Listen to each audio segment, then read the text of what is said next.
Good morning. I want to welcome everyone participating in today's webinar. My name is Yevgeny Suhenko, and I'm a supervisor in the Outsource Accounting Department at Gelman, Rosenberg, and Friedman, and I will be today's moderator.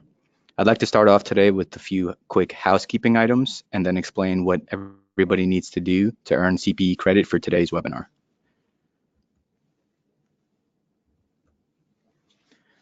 For the best sound quality, we highly recommend that you connect by phone instead of your computer. If you have any technical questions or issues during the webinar, please use the questions function to speak with our webinar administrator for assistance. Please note that this webinar will be recorded and made available on our website following the event. The slides will also be posted at this address, which is www.grfcpa.com/webinars. Webinar participants seeking CPE credit for this presentation must complete and submit a short evaluation survey that will appear automatically following the webinar. Please write down the CPE words when they're given, as they will not be provided again. You'll be asked to recall these words in order to receive the CPE credit. If you have an active pop-up blocker, please take a moment and disable it now so that it doesn't block the survey. Any technical questions about the survey may be addressed to Dominic Acosta at dacosta@grfcpa.com. So as the name of our webinar today implies, today's learning objective is to provide participants with a better understanding of the annual indirect rates and how your organization can leverage them as part of your ICE motto prep. One CPE credit is available to attendees of today's webinar. With that said, welcome to today's webinar, Developing Annual Indirect Rates Using the DCAA ICE Schedule, Part 3 of our 5-part GovCon webinar series co-hosted with SIMPAC. Today's speakers are Paul Calabrese, who is a principal with Gelman, Rosenberg, and Friedman's Outsourced Accounting and Advisory Services Group. Mr. Calabrese brings a successful track record of working with both nonprofits and government contractors. His remarkable career includes positions with the Air Force Audit Agency, DCAA, and 3 government contractors, in addition to 20-plus years in public accounting. Also, Chris Brown is the president of Aldebaran and has 25 years of experience with the development and promotion of the SIMPAC software product lines. He has personally helped hundreds of government contractors achieve compliance through the use of cost accounting software that is purpose-built for the government contracting industry. And with all that being said, I'm going to turn it over to Paul. All right, thank you, Yev. Just before we start today, we'd like to recognize that almost everything we'll be talking about really comes from the government. DCA has developed a ICE incurred cost electronic is an interesting name of it, ICE template, and that is the template we're going to go over, and this is the hyperlink to get to it. Also, everything that we talk about is also based on the Federal Acquisition Regulation, and there's a way to look at that as well. Thanks, Paul. So before we dive in, we'd like to get and go over the first polling question, and it is, do you struggle in preparing an annual incurred cost submission? And it's a simple yes or no question. And while everybody's taking a moment to answer, I'll provide the first CPE word. The first CPE word will be ICE, I-C-E. Remember, if you want to receive CPE credit, please jot these words down because you will need them for the survey following our webinar. Again, the first CPE word is ICE, I-C-E.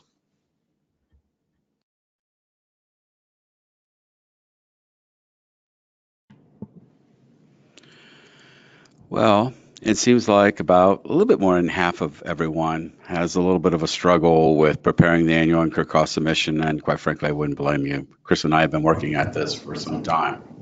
Yeah, and kudos to those who have said no, they don't struggle with the incurred cost submissions. So hopefully this you'll find this webinar informative all the same.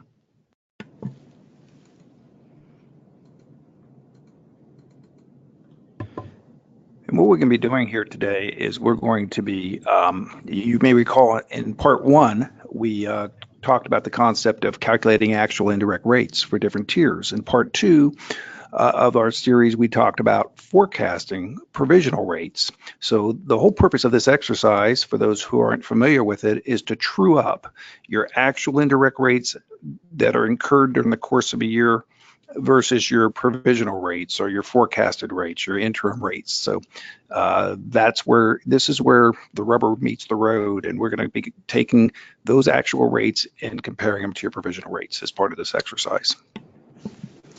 So that's correct, Chris. So the official is to settle the final indirect rates per fiscal year and the direct costs, which people don't think about too much, by contract by fiscal year. You can see the citation 52-216-7. That's the allowable cost and payment clause. And that's what really they have now integrated all of the ICE template requirements pretty much into the FAR clause itself. There's a certain part of that. Ultimately, they're going to schedule out the cumulative cost by contract for each contract closeout. So there'll be some of that involved.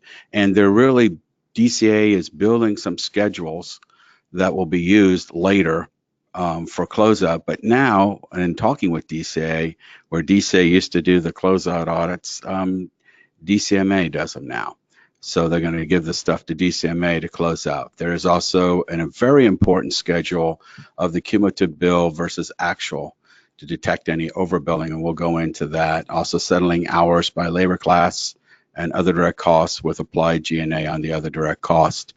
The importance of an adequate submission we'll talk about in a minute. Chris? Yes, so basically what we're going to be talking about is that there are, just to give you a little preview of what we're going to be covering, there are 27 schedules contained in the incurred cost electronically. And most of those schedules are going to be based off your trial balance. There'll be some narrative schedules, such as Schedule M, as in Mary, and N, as in November.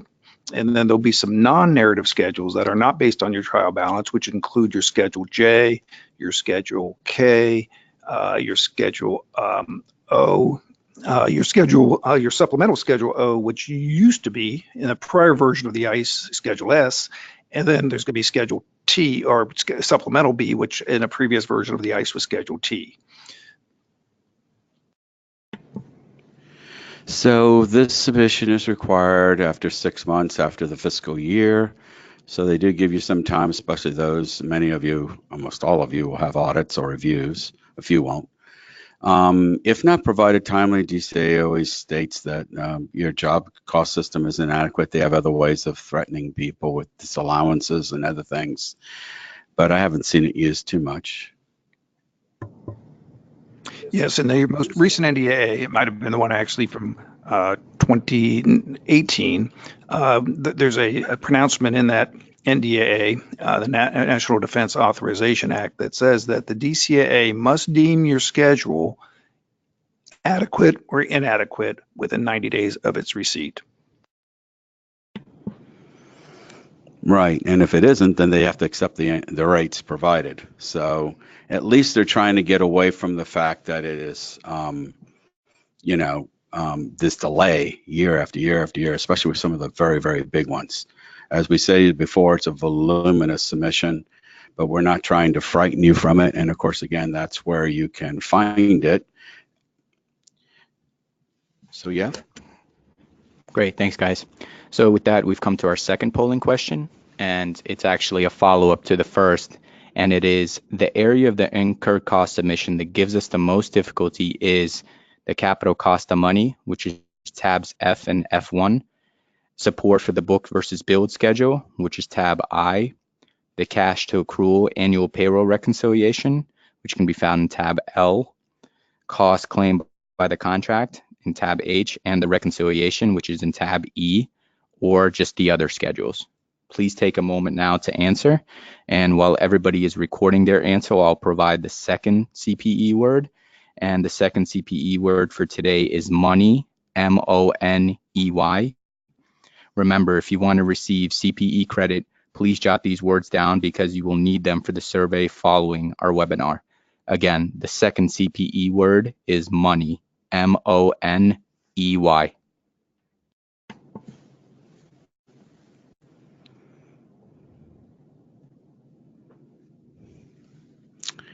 Interesting. Um, you would think that the capital cost of money would be one of the more complicated ones, although not used all the time by service organizations because they have a lot of things that are leased. Um, but really what they are the accrual, the reconciliation of annual payroll accrual to cash or cost claims on the tab H and the reconciliation to E.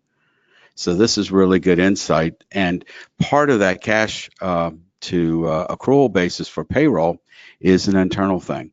And those who happen to do outsource sometimes struggle and have to turn this over to you because you have access to those schedules. And it doesn't surprise me that there could be some issues with cost claimed on the contract schedule, tab H, to the allocation basis in E, which Chris is going to offer us something really special today. Thank you. And it'd be interesting to know what the other schedules are, Paul, that folks struggle with. But we'll talk about each one of them and try to uncover it and try to make it a little more as simple as we can. So some people really panic when they get back a very negative statement from DCAA. And it says basically, your whole thing is no good. But really, they're not usually saying that, but that's the way they read it. It's totally deficient and cannot be used, so throw it away. But what you really see is something like this, where they show you here something simple, like if the capital cost of money factors aren't being used, just put at the top, not applicable. In Schedule 8H, they say, please fix the calculation error. So sometimes there's reconciliations with something called summary H and column G or H and other schedules. So they will refer you to schedules that have issues. Schedule I, a lot of times people just don't put down, I don't know what you think, Chris, but they just don't put down the basic information because here all they're saying is, I'm reminding you of the instructions of putting down like contract numbers and so forth. Yeah, and in the incurred cost schedules, there is a tab that provides explanations of each schedule. So, those are things that you should pay attention to, obviously. Okay. Here's some more. Schedule J is subcontract information. And again, you can see they're looking for a lot of the detail again that people are not putting in there. Please review the total subcontract cost column because what is in H, which is the summary of everything, should be the summary of the total subcontract information. Although I see DCAA making a big to-do about some of this stuff, they're most concerned about the CPFF subcontracts.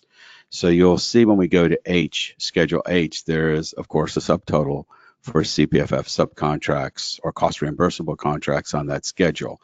And you definitely want to make sure that that reconciles. You want to say something? Oh, I just wanted to mention that, the Schedule J, to the extent that you have subcontractors, it's not going to be based off your trial balance. So best to keep that information, if it's not already in your accounting system, in a spreadsheet so that you can, and again, as a talking point to this particular slide, make sure that everything in Schedule H ties back to what you have in Schedule J. There are two reasons also why subcontract information in Schedule J are important. One is because of cost type, they're going to have to be assist audits performed by DCAA at some other branch office. So they need all the correct information for that. The second reason is that if you think about it, they call it auditable dollar volume. And I believe they subtract what the assist audits do so that DCAA will say this is only our piece of it, Fairfax branch as an example, and the Alexandria branch will do an assist audit on a few items. So it's their internal thing, but it's a big to-do thing for them. Schedule K is summary of hours and amounts, T&M labor hour contracts. And again, it reconciles Schedule K as far as the contract numbers definitely need, and the task order numbers often need to reconcile with Schedule H. These are not difficult things, but these are problematic things for DCAA. It's just like if you have an audit that's being done and you are preparing a PBC list for your auditors. It's the same thing. They would want it to be correct. And I'm going to guess that the 16% of those who responded to the preceding poll about which schedules they struggle with the most, chances are these are those, the ones we're covering here in these slides. The last one is Schedule O. And Schedule O is very important because it's the contracts completed by fiscal year. And they just simply want in Schedule H, if those are the last year, then they want to know that in Schedule O. Also, they want to know that in Schedule I. I wonder if this auditor got it mixed up with I, because I is where it says they're physically complete, not H. So even they made a mistake here.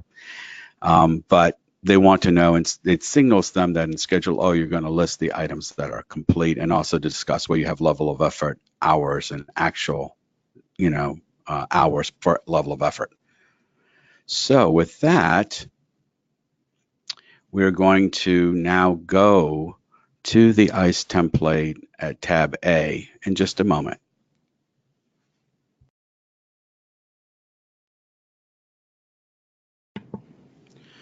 All right. So this is a template that we developed, and DCAA has the standard one as one of their samples, and we've adjusted a little bit for our explanation purposes. But you can actually see there are 4 different items that we're going to negotiate. We're going to negotiate and settle with a 60% overhead rate, a 9.98% G&A rate, a fringe rate of 26.67, and this would be very unique, but occupancy pool of a cost per square foot of $8.37. Now, before we even start off the gate, some of you are going to say, these are the magical rates? No, everybody's going to have different rates and different structures. This just so happens to be an example model for us. Okay, so all of these items here, as you can see, the references, and we're talking pools and bases, so numerator 499,174 for overhead and denominator 832,002. So they're going to reconcile and be attached to different schedules within the submission. And you can see here 499,174 is the final number for overhead. We go back to tab A, and you can see 499,174 net of unallowable costs. The allocation base is in E. And so I'll just show you this one. I don't know that we'll go back and forth on every one, but we'll show you.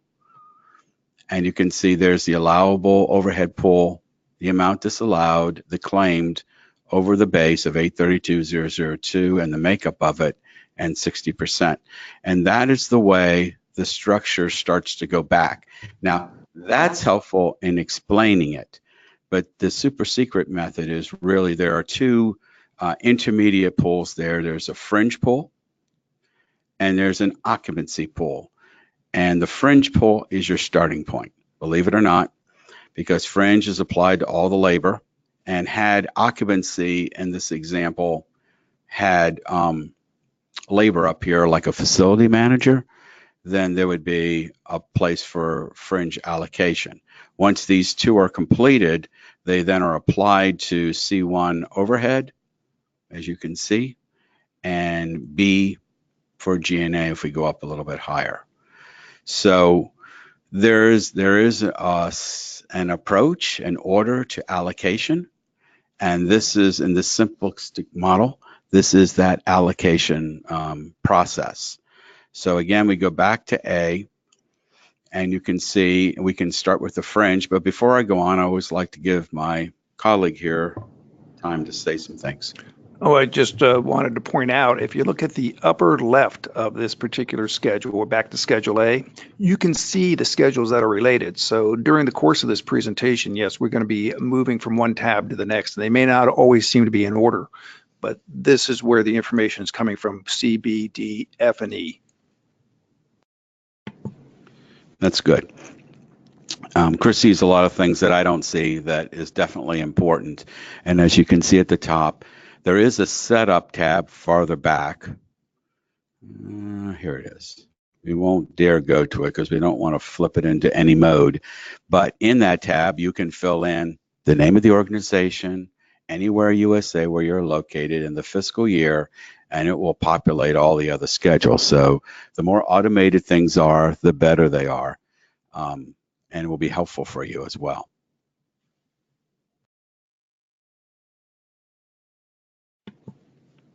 Okay, let me just show you. I showed you how the overhead and where it came from. Let's just show you where the pools and bases come from, and then we'll go through the individual components.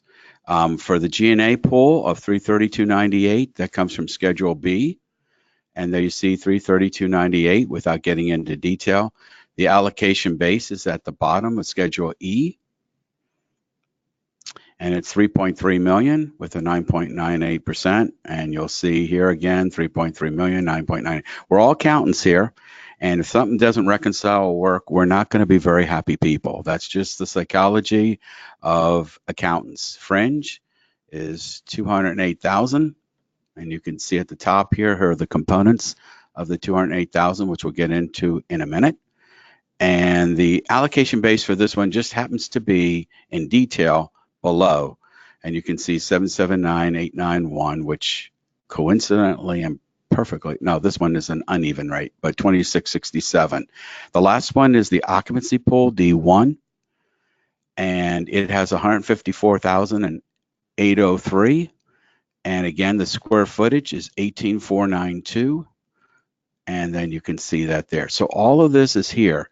Believe it or not, there's some stuff we didn't even show you below, which are cost of money factors. And this information we'll deal with when we get to Schedule F. So the key here is going back to what we talked about earlier with respect to the DCAA rejecting the entire submission. If these schedules don't tie, the schedules that we're covering now don't tie, the numbers are different from one to the next, that's going to be a cause for your entire submission to be rejected. So best practice, make sure the numbers tie out as Paul just demonstrated. Yes, and try not to delete some of the hyperlinks that are in here or the linked items. And if you do that, just make sure you hit the X button at the top of the Excel spreadsheet and don't save your changes. Start again. There you go. That's a great idea. So let's go into G&A now that we know where the final result is, our deliverable. Let's go to Schedule B. Schedule B is a G&A cost pool, and they start with G&A. There's 100 different places you could start, but that's where they decided to go when they designed the model. And you can see the salaries is 90,000. That's a key number that we'll see later in our fringe pool. You'll see 90,000 down here, the G&A labor. So it's a number that labor and fringe are going to repeat. Then you see the legal, audit, accounting, and all of the other stuff. DCAA loves to, the way they set things up, they like to see we have a travel account and then you're disallowing things in the middle and claims. So basically what's happening here is you have the summary of your general ledger, your financial statement or trial balance, and then you have an adjustment. So 12,987 less 1295 is 11,692. So it was some unallowable thing. Perhaps a spouse went along and it was disallowed. In reality, what a normal government contractor do if they had any brains is just not even put the spouse on the ticket in the first place and just show it separately. And then you see entertainment completely written off and so forth. What a lot of people like to do is set up a series of 9,000 accounts so that it's completely away from the G&A and it's nice and clean. And you can show them below or some other schedule, but it's not even in your G&A thing here. But this is the way they wanted to do it to demonstrate that bad debts, periodicals are okay. Bad debts, advertising, promotion, and so forth might be unallowable. Yeah, and unallowables, that's the key.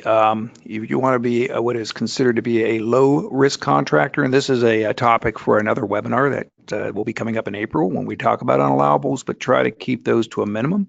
But to the extent that there are unallowable costs in your GL, which is pretty much hard to avoid, but to the extent that you have them, just make sure you have those adjustments so you're not claiming those costs. Okay.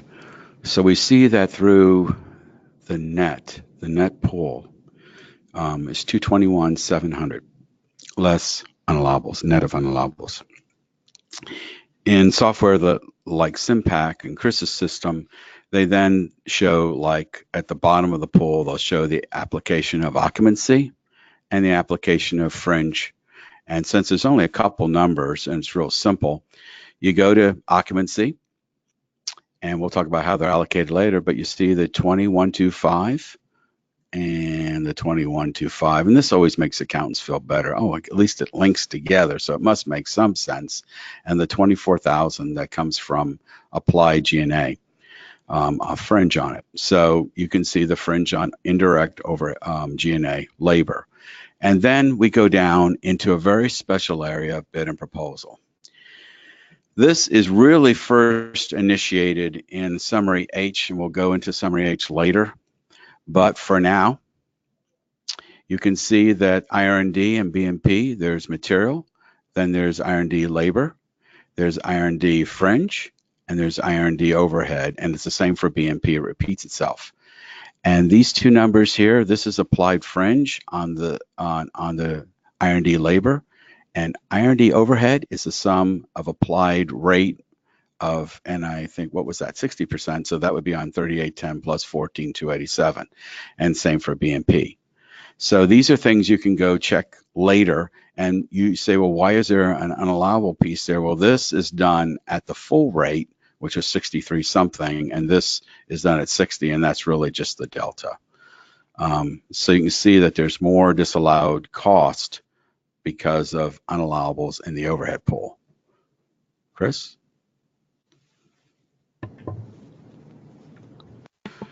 Chris says, okay. So we'll move along to now Schedule C1, which is the overhead pool. And I keep saying to people that when you structure your overhead, try not to have too many or any unallowables, because you'll see later they all go into the G&A base, and unallowables go into the G&A base, and it becomes a little bit more complicated, and you'll see it later. Here, the salary and wages is $33,060, and that's the indirect labor overhead.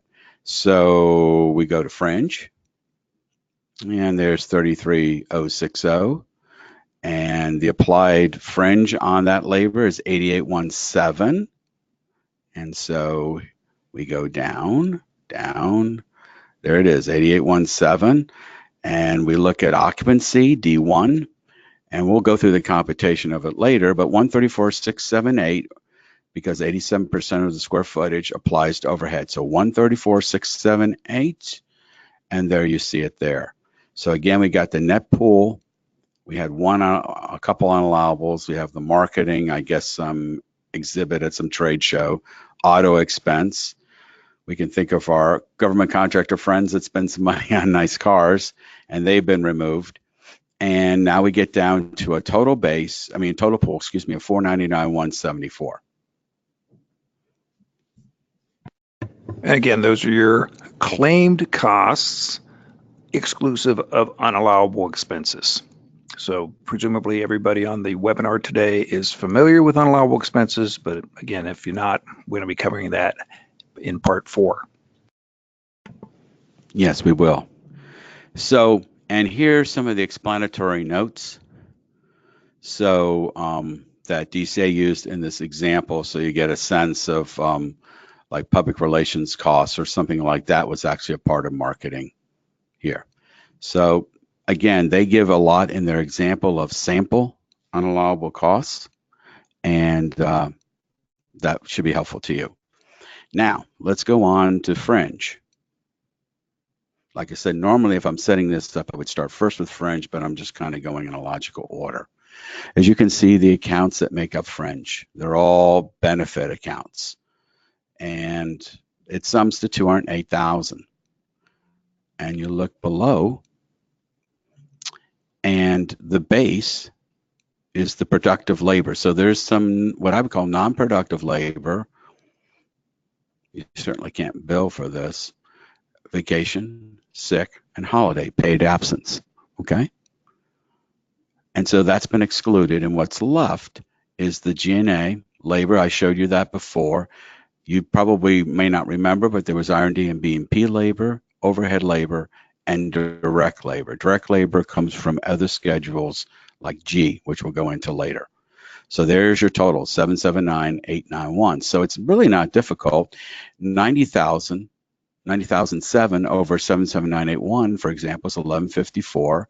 That times 208,000, the total fringe, allocates a piece of the puzzle or the pie there, 24,005 to G&A, and then you see that there. So you get the sense. We won't go through everyone because it would just bore everyone to death, but at least it does. As I would tell you many times, I put over additional numbers to the right. And these numbers here are for the R&D and BMP that I want to single out. This is for direct labor, and this is the total.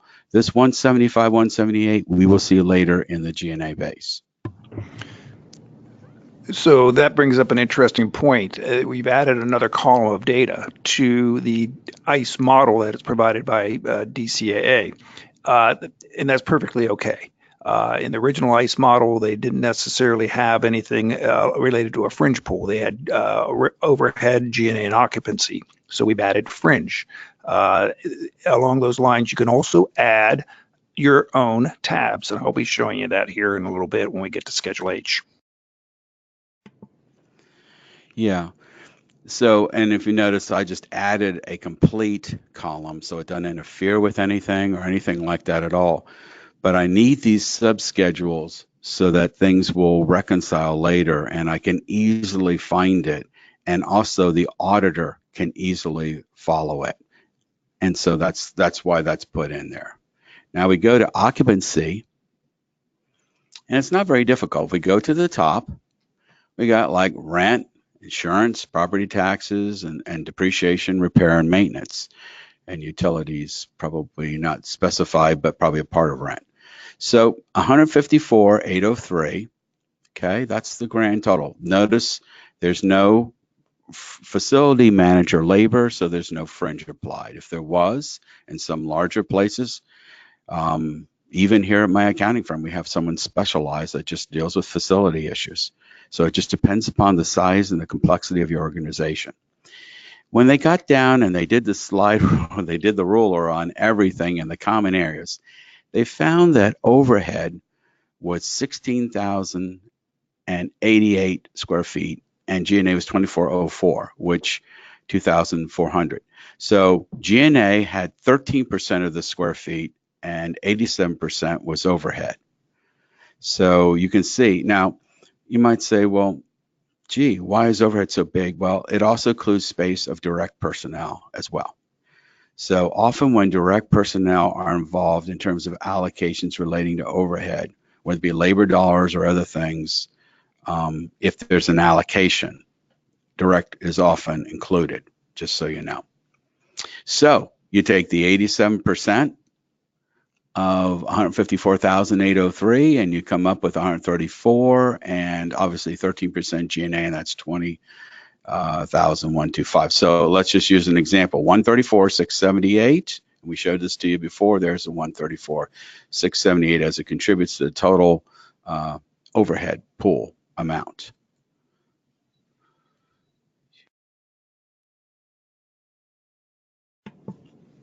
So now let's go to Schedule E. And this is one of the difficult schedules because it's not so much so hard to get it to work, but what's happening is, and we're kind of going from the left to the right, but really some of these schedules actually start in the middle. Not only the fringe stuff and the intermediate starts at C and D, but the direct costs start at H and go back. So it's a backward waterfall, if you might want to say. So overhead has a total direct total contract labor. Now, when DCA in their submission says in Schedule E, contract labor, any contract cost, it's direct cost. Why they don't say that, I don't know, that's just their terminology.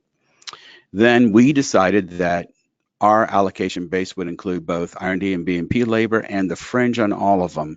And thus it should be 175, 178, which remember I told you is where it came from here. That way everybody can follow along. Okay? Not so bad.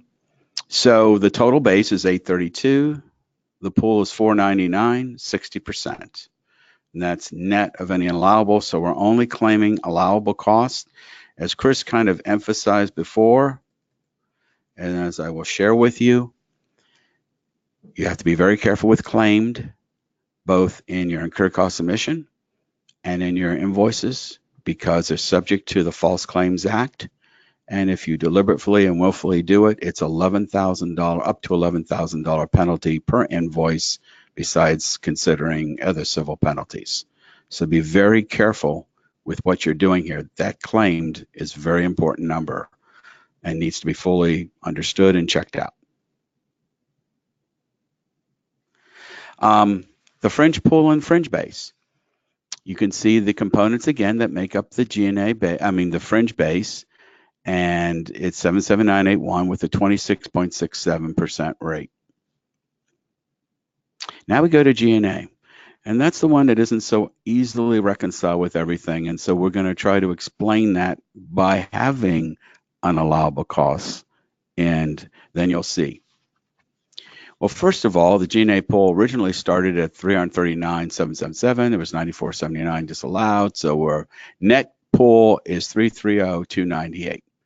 These are the contract costs, the direct costs, and they come from Schedule H to Summary H to G to E.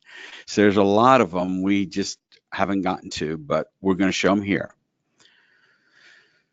So I want to just stop for a second because of this, and I want to go a little bit ahead to the future, or to the right, if I can get this thing to work. Yes. Summary H.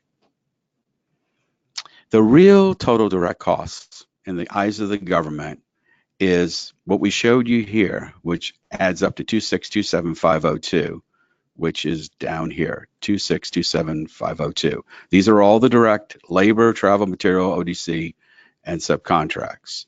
Now we go ahead to Summary H, which kind of is a necessary interim schedule because R&D and bid and proposal is considered a direct cost. And then it receives its share of fringe over here and G&A at allowable cost. And then there's some other ODC costs for R&D and B&P. And so they set up the schedule to allow this to happen.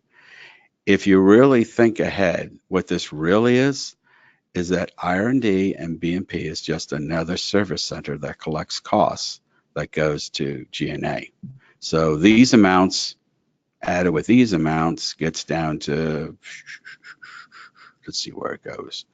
Okay, so they have 64,468. Now we don't break that out, I think, on B. Let's see. Yeah, we do. 64,468. So all these numbers are working together, but sometimes we need an interim tab here just to compute something very special, because total direct cost is really 2.6 million, but that 40,000 of that's going to go to the G&A cost pool, and the 2.627,502 will wind up here in the G&A base. Now we have another fun thing to introduce, and that is you're saying, why are you putting in total allowable and unallowable overhead?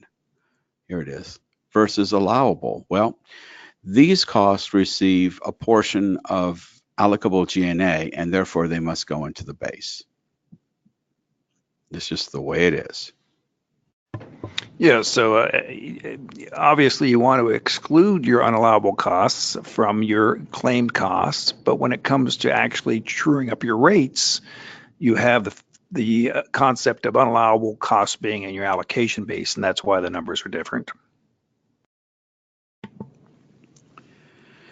So 532,086 is your total allowable and unallowable overhead, plus your fringe benefits of 175, 178.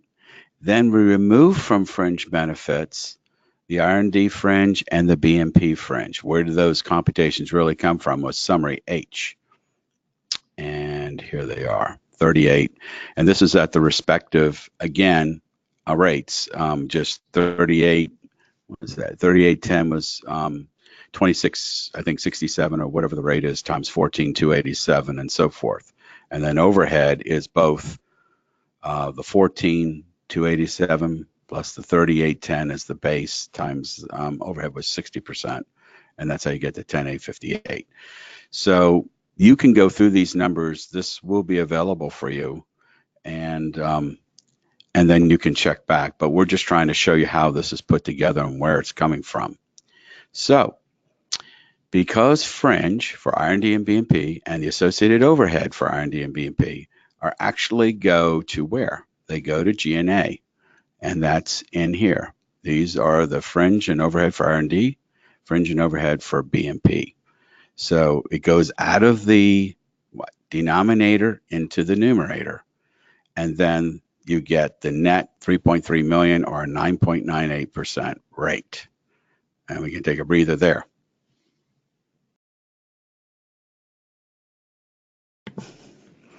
Okay, now let's go to the schedule that most people don't want to even think about, and that is the facilities capital cost of money.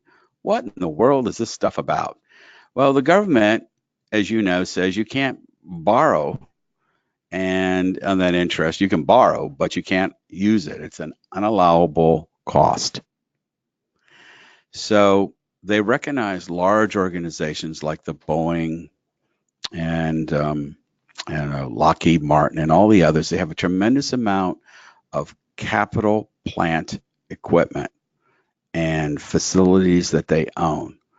And so they're basically saying on this computation that they're using a treasury rate, a special treasury rate, which today is probably as low as that treasury rate is, maybe even lower, and saying, in this case, it's 2.063, and we'll show you how that comes about. And I even gave you the reference. It's good because we tend to forget where that one comes from, right there at that hyperlink. And then you multiply that times the average net book value. Oh boy. So that all comes out of F1. Why is this important?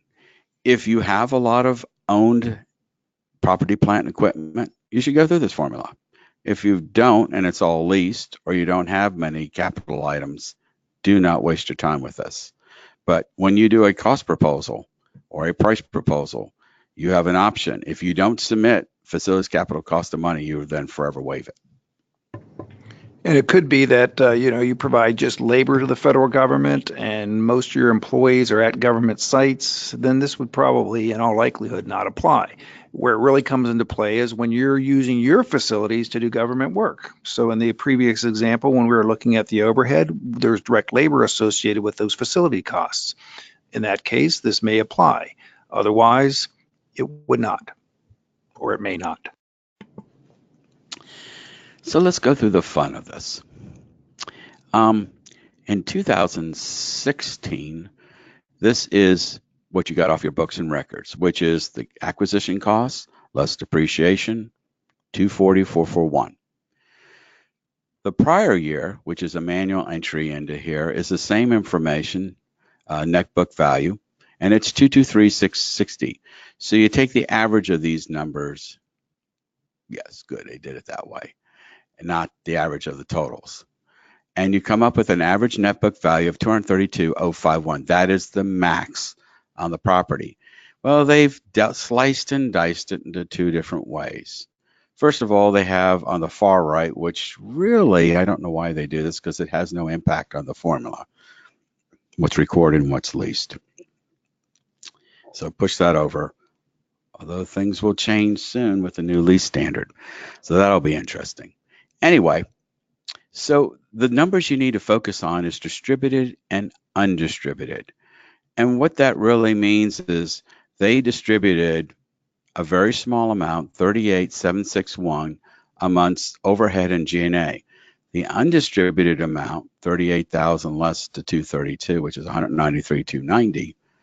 And that's 87% here and 13% here. Guess where we got those numbers?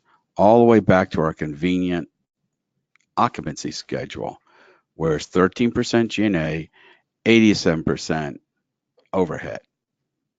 Okay. And so that's how they came up with these numbers. So now we go back to Schedule F. We first deal with the treasury rate, which we found for these two periods. And again, this goes back, and I see I didn't update these numbers. But anyway, go back to 14. We'll pretend this is 16, which is now 18. And 6 months equal, because it's the fiscal year, all right?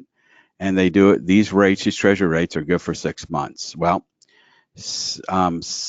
I guess really what happens is if you do this as a weighted average, this is 1/2 times this equals this, 1/2 times this equals that, and then you add them together, and that is your cost of money rate. That cost of money rate is then used in the formula below. Again, recorded and leased property is just there for beauty. I don't know what other purpose it has in the formula, but these do have something. The 232,051 is distributed and undistributed, okay? And the distributed of the 38,761 was 3345 to overhead, see, multiple overhead poles unused, and G&A 8416. So the undistributed was 168, 162, and 25, 128, and you get the total amounts. 198, 507 times this wonderful rate of 2.06 is 4095. 4095 divided by 832,000 is 00492. You can see they're not going to recover much. And remember, some piece of labor must come out of the allocation base for G&A, and that's this 23,812. I know you guys are just going to be thinking about this all day long. There's the 23,812. And so you can see it's the labor, the B&P labor. So everything in the schedule has a purpose. It's reduced from this amount, okay? And so this 117 comes down here. So basically, overhead total that you can recover for the cost of money is only $3,978. That's not a lot. It's almost not worth doing the schedule over. And then the G&A, the 33,544 times the, again, the cost of money rate gives you 692. The 117 up there comes down here, 809 over 3.3 million. Whew, very small amount. So you can see the total amount potential recovery is 4787. And these amounts here, this 0.00024, goes all the way back to Schedule A.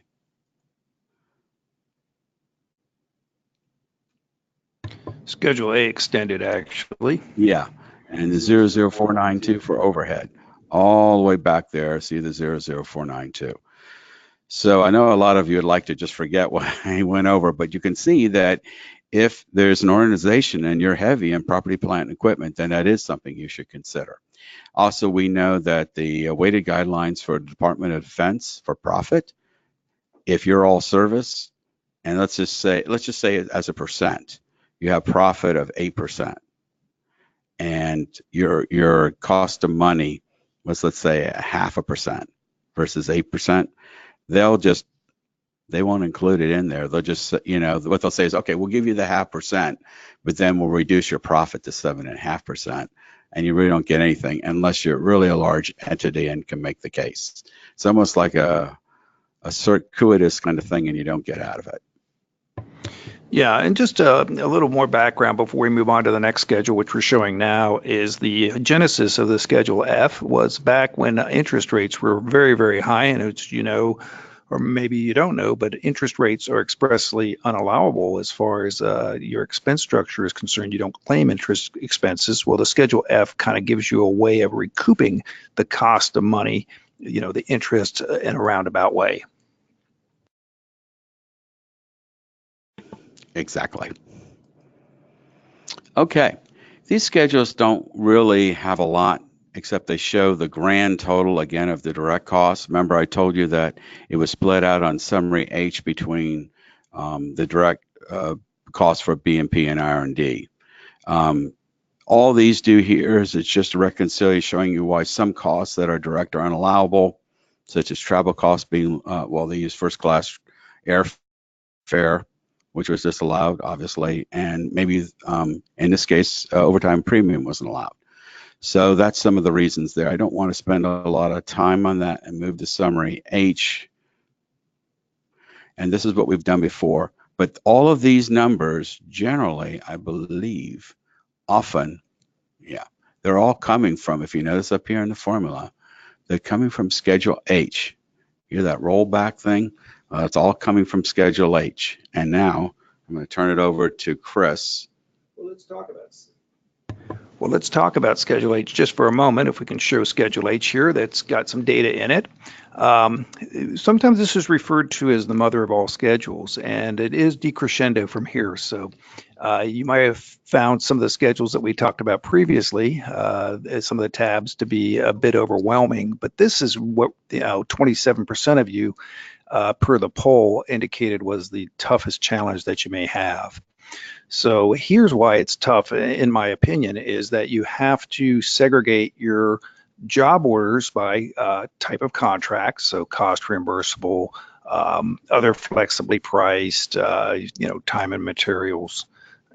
Those all have to be organized in a way that you're actually aggregating your costs by contract, by job order, and showing it so that you can actually isolate the direct labor, the other direct costs, plus, to get your total direct costs, and then you're adding the burdens for fringe overhead and G&A. So if you scroll, yep, there you go, scroll left to right, you can see what goes into the schedule. And again, in my opinion, that's what makes it difficult, because it's still based on the trial balance, but at the same time, you have to be able to break it out as such. And again, right down to the job order, you can see even under the contract number in the second column here, you can see, it says prime contract number. You can see the actual task orders. So the devil's in the details. It's not an aggregate type of schedule. So I'm just going to show you here for a moment. I'm going to present a blank Schedule H, and I'm going to show you by using a third-party add-in to Excel. I'll go back up to my add-ins. You've got a product here that we provide as a value add to our clients. It's called F9.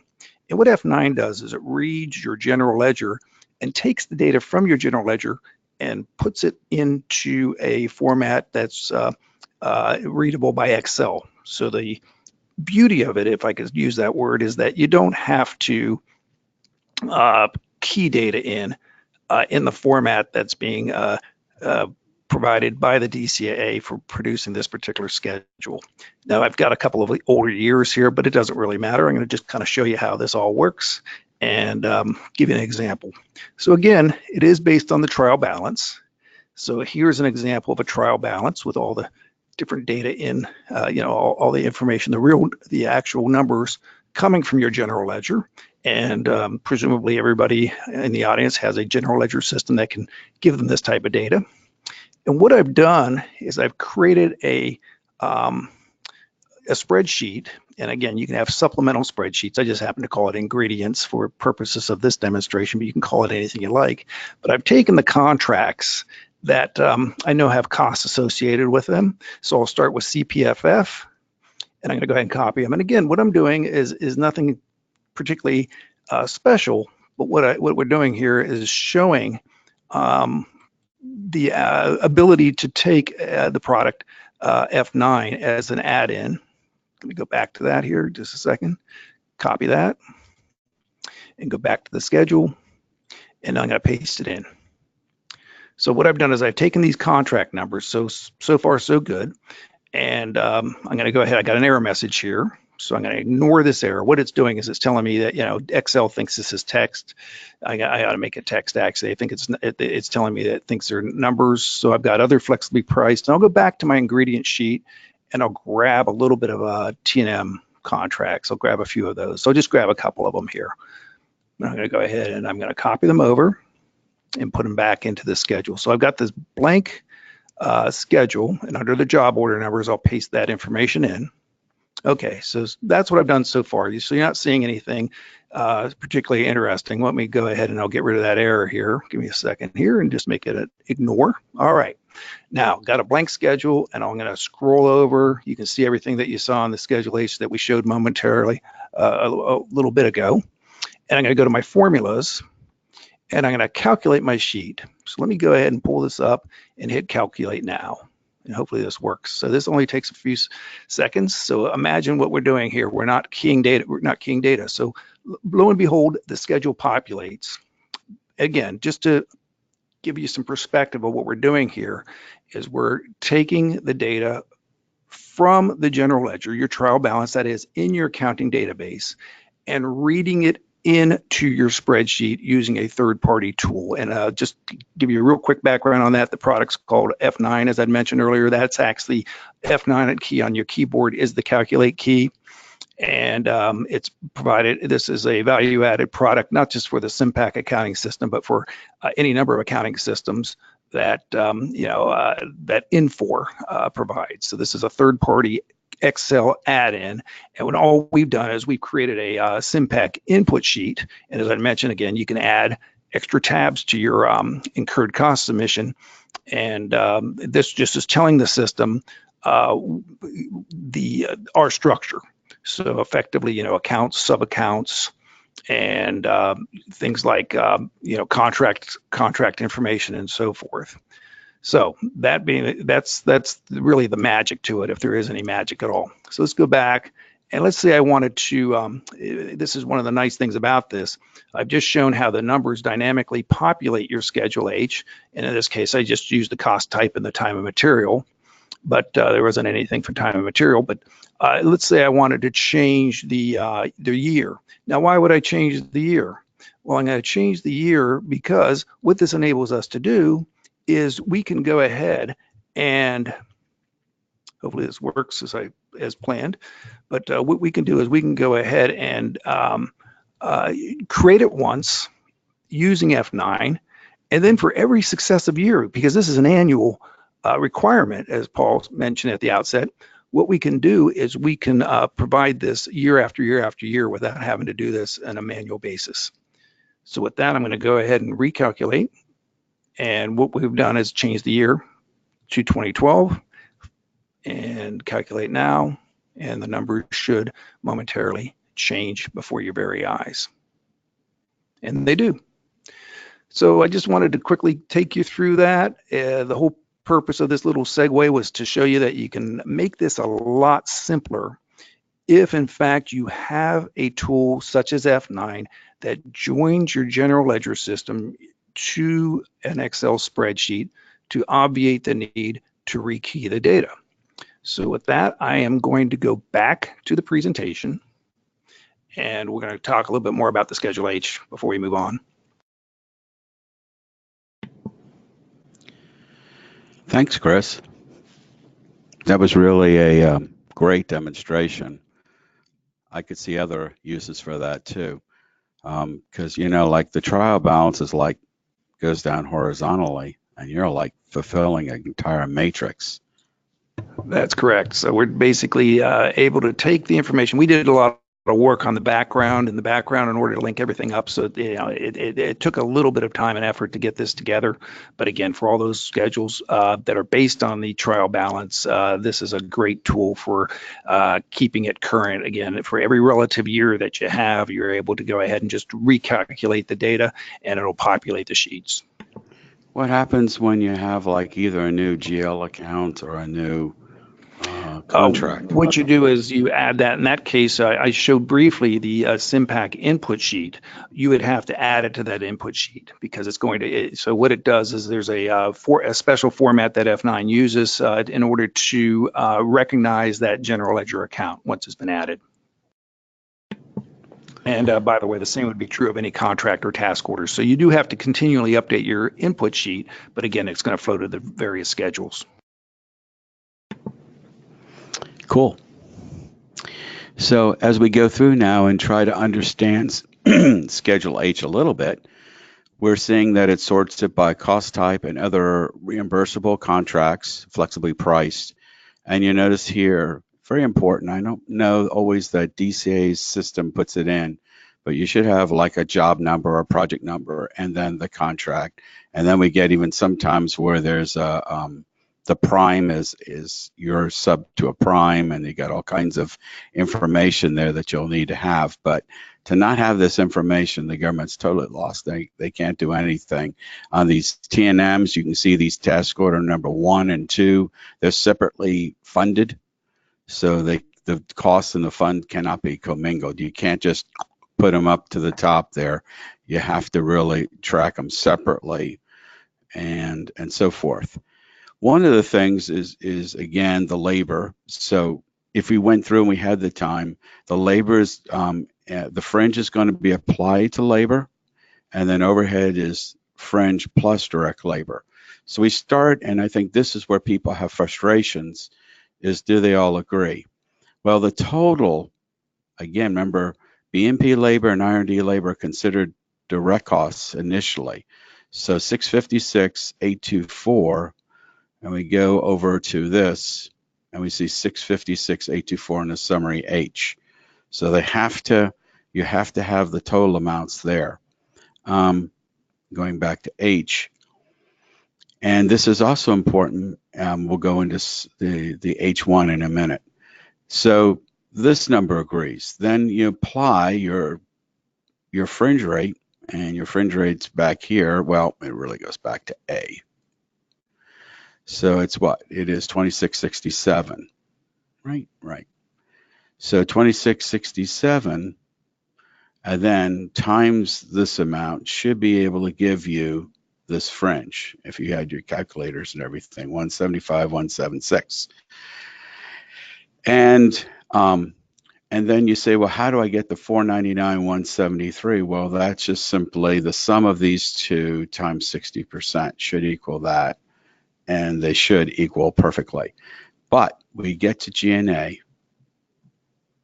and we notice that there are two G&A-based computations. We notice that the schedule only gives us 3,277,000, but when we go back to Schedule E, it's 3.310. So what's the difference, and why? And that's what we need to reconcile. And that's why I'm saying structure overhead not to have unallowables, and then this would all be even.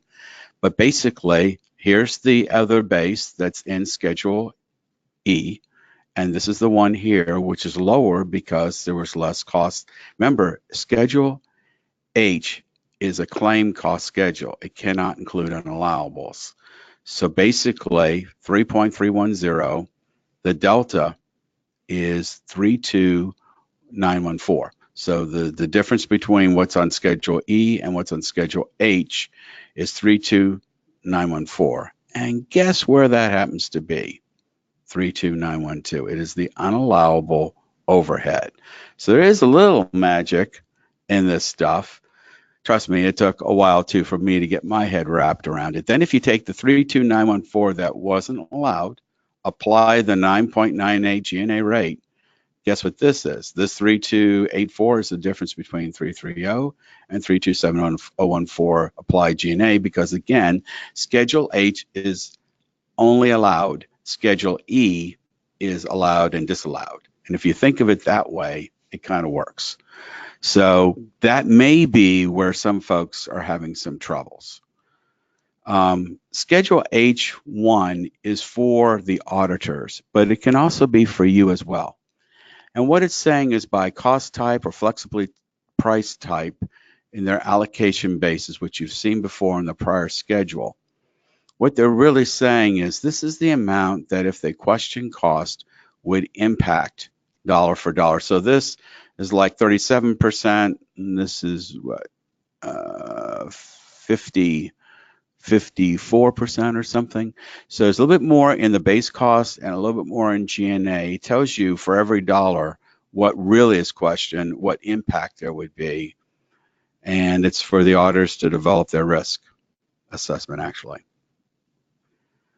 So if you didn't know that, I is a wonderful schedule. We love it. I is something that people get confused, and that's why they notice they put up here Schedule H when you fill in the numbers for the current year. This is for cost type contracts. Schedule K is for time and material.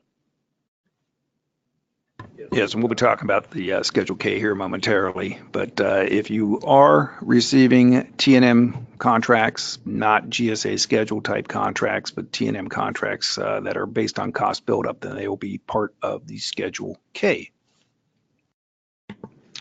Or if you've got a GSA contract that has a schedule, has the clause FAR 52 232-7. Exactly. Yes, then that would be the exception, and they would be included as well.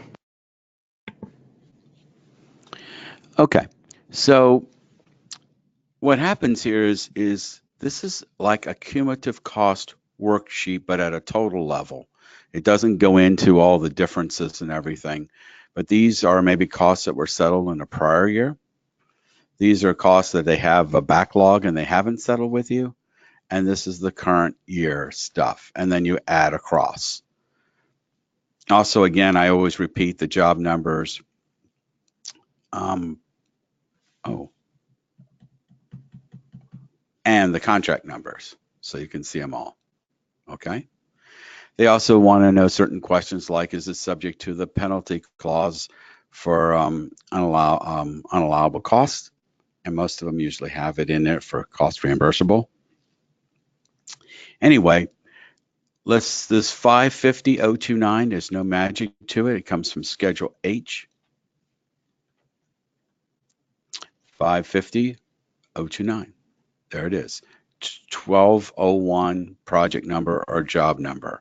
I'm not going to go through all of them, but just to show you, where does this 10 come from? Schedule K, 10620, which is 1301, 001.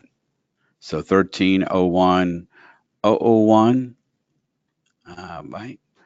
There it is. Son of a gun, they didn't put in the job number, but we know the total amount. And it's what, 10,620? And let's hope we got it right. Yep, 10,620. So I would recommend putting the job numbers and all that good stuff. Let's see, in K. Yeah, it has the contract number, the task number, but it's so easier to get it by job number. So you can see how they both come. What's the whole idea of it? Well, you just keep going down, you get the cumulative amount settled or claimed. And then here are limitations. This is something people don't know what goes in here. But like if there was a ceiling on an indirect rate, and I just say the way computed in the first year, it was limited by $5,000, then it would be 545.029. Okay. And in the net cumulatives claimed under column K. Then you compare it. This is the cost. You compare it to the public voucher 6 as of this year. And again, even though we moved it up to 18, it really was based on 14. So we're sorry for that confusion. We'll continue to upgrade our models. But basically, the difference between 550 and 540 is a negative 9919, meaning we bill less than we actually incurred in costs when you wrap everything together. So actually, we've underbilled by 9,900. And that goes all the way down for both T&M. And then they want to know is it physically complete or not, and that goes over to Schedule O. I just think that Chris wants to talk about J. Certainly.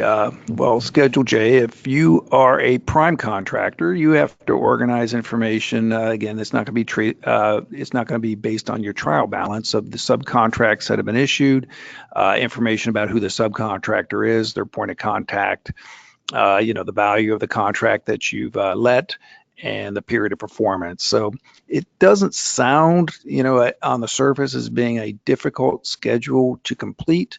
But certainly, again, if you have a good records keeping system, it shouldn't be. Your purchasing system should be able to produce this for you, or at least you should be able to pull a query that includes information from your purchasing system and your procurement system, and which would also include your accounts payable system. So this is a particular schedule that is going to be more centered around what would be the basis of a CPSR, which is the contractor's purchasing system review, as opposed to some of the other information that's included in the ICE. But you know, you just basically do the same breakdown that we saw in the Schedule H, where you have your cost type contracts, and then you're going to have your T&M contracts and so forth. And you can see what's involved here as I scroll down.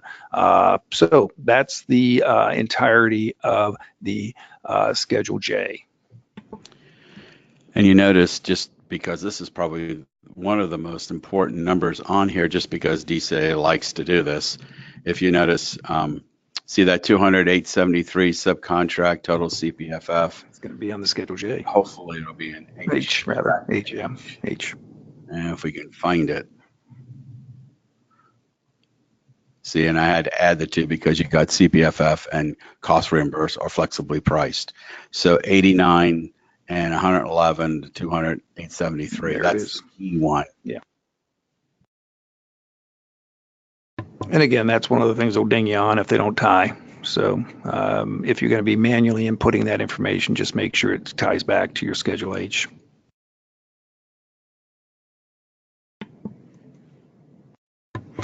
So now that brings us to Schedule K. So this is going to be based on your T&M business. So as you can see, fairly easy schedule to prepare. You've got your labor categories broken out. You've got their rates, their hours, the total amount across the various task orders. Then you have your ODCs where applicable. So we've got your material cost, your travel cost, your total costs. And this is a fairly unique schedule. So presumably your accounting system also has a billing component, and that billing component can go ahead and generate bills by specific labor category. And there's a place in the system to store the rates associated with those labor categories. And I'm looking at these rates and I'm wondering out loud, Paul, they look like I won't even call them pay rates. What would you, how would you, I see somebody at $7. Yeah, they're not too realistic, but it does show the model. Okay, well, that's, thank you for that clarification. I think in the real world, we would see a billing rate much higher than what you're seeing here. I was going to say, yeah, back in the day, we had a contract with the National Security Agency up at Fort Meade, and we actually presented a proposal to them, and they asked that same question. They said, we didn't ask you for the pay rates, we asked you for your T&M rates. Well, as it turns out, we hired a lot of former enlisted folks who were very happy to come to work for us for a low wage. And so they mistook our T&M rates for the actual rates. So I was even thinking in this case, that's the first thing that came to mind, just as a little segue. But that's the purpose of the Schedule K, is just to lay it out there and you know, by contract, by task order, and give them the total amount of the level of effort. So DCAA will audit the labor hours by class. They'll audit and go back to the contract itself for the task order and look at the billing rates that were negotiated, the T&M rates. Then the ODCs should reconcile back, hopefully they do in our submission, to let's just see for the fun of it, let's say 1,000 here under task order 1. Let's just see if we go back to H under T&M and we see ooh, we got to go over, right? Yeah, there's a 1,000 right there. This is a very well put together ICE schedule because everything is reconciling as you might expect.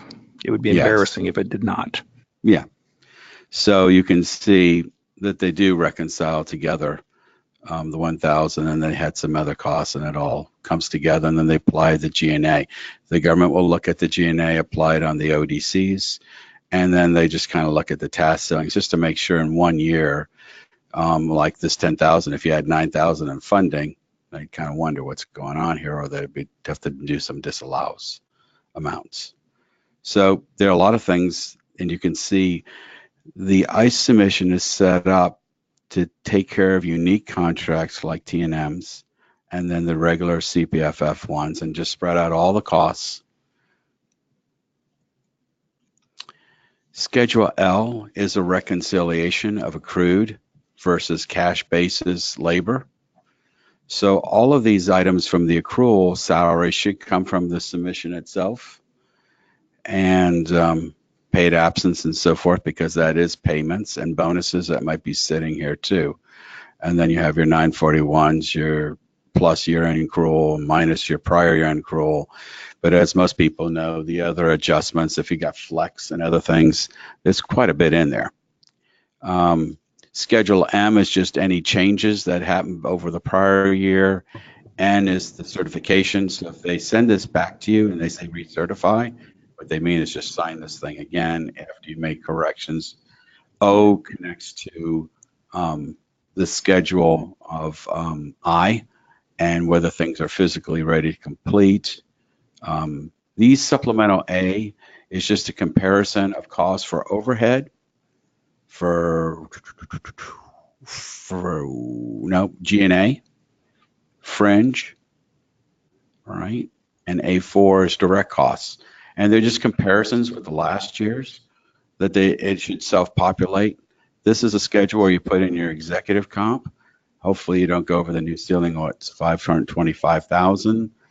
And this is other information they want to know when you perform as a subcontractor. And lastly, probably the most complicated, is your contract briefs, where you put in the funding by Clin, and it can get, if you go over to the right, you can see it gets rather complicated when you have to track this stuff when it's incrementally done.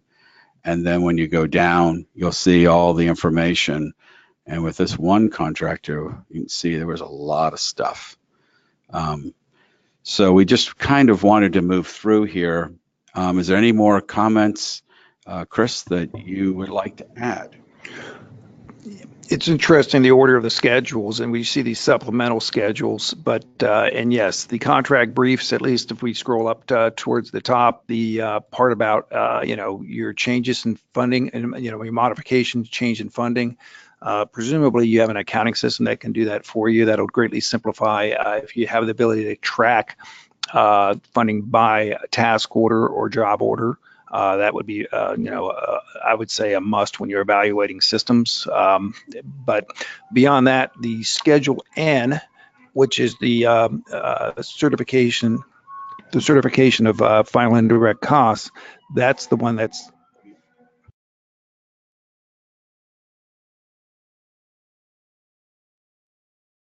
okay. Sorry about that. We had a little bit of a outside distraction there, some fire engines going by, or police cars, whatever they were. But all I was saying, the Schedule N, this is the last thing you're doing, because this is the certificate, even though it's the simplest form of the entire submission to fill out. It certainly comes last after everything. You've checked your schedules, everything reconciles, and then you go ahead and complete the Schedule N. And this is actually, as Paul indicated, this is one of the big reasons that incurred cost submissions are deemed inadequate, is because you've done all this hard work to get to this point, and you haven't actually put your John Hancock on the Schedule N. Yeah, and just the one comment, that is a certification of indirect costs. Again, it's an official document, which basically is saying that you have no unallowables, and that gets into the penalty of unallowable expenses, and that's why they want you to certify. And with that, yeah. Excellent. Thank you, guys. So with that, we've come to our last polling question. And the question is, how long does it typically take you to prepare the yearly incurred cost submission? Is it 40 hours or less, between 41 and 60 hours, between 61 and 80 hours, or more than 80 hours? So please take a moment now to answer. And while everybody is recording their answers, I'll provide the third and last CPE word. The third and final CPE word is rates, R-A-T-E-S. Again, the final CPE word is R-A-T-E-S.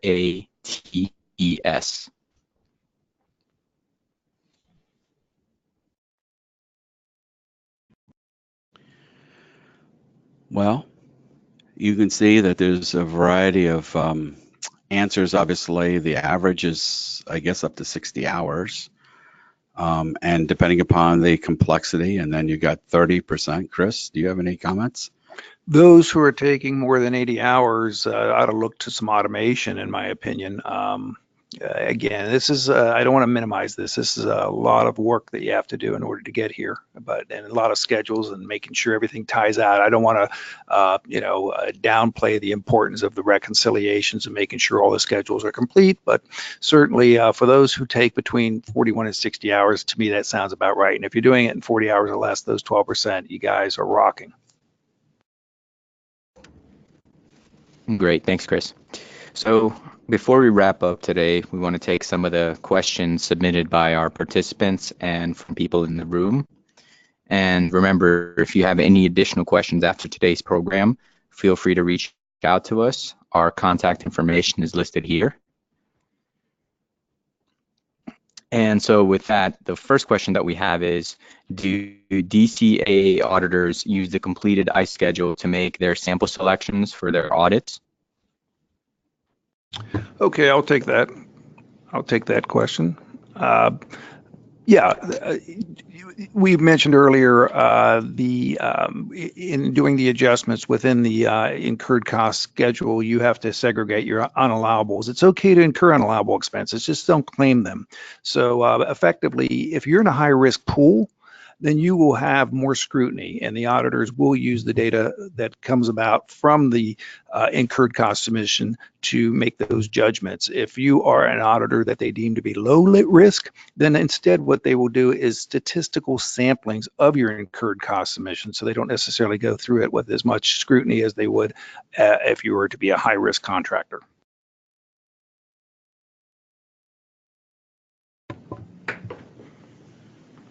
Okay, got it. Yeah, that makes sense. So what about some of the typical reports or supporting documentation needed to complete the ICE model? You know, things like general ledger detail, contract briefs. Well, I would say, as Paul wants to interject something, all of the above. So, again, if you don't have a system that's going to be able to give you the information that's on the Schedule J, again, that's the subcontractor award information, the Schedule K, which is your T&M billing rates, supplemental Schedule O, which I want to call it the Schedule S, so that's what it used to be called, but that's the contract briefs, then certainly have that information available to you. But otherwise, the majority of it, 27 of those schedules and supplemental schedules, can be based on the trial balance. You said it all, Chris. All right. Well, and then so the last question, and kind of all encompassing. So as we might imagine, the ICE model is pretty overwhelming to the untrained eye. Are there any specific tabs or schedules that I need to pay most attention to if I'm a pretty small government contractor with a simple 3-tiered rate structure? Okay, well, I'll take that question as well. So effectively, what the most recent DCAA audit manual says, and that's the CAM, the contract audit manual says, it says that Schedule A through O are generally required schedule for an incurred cost proposal.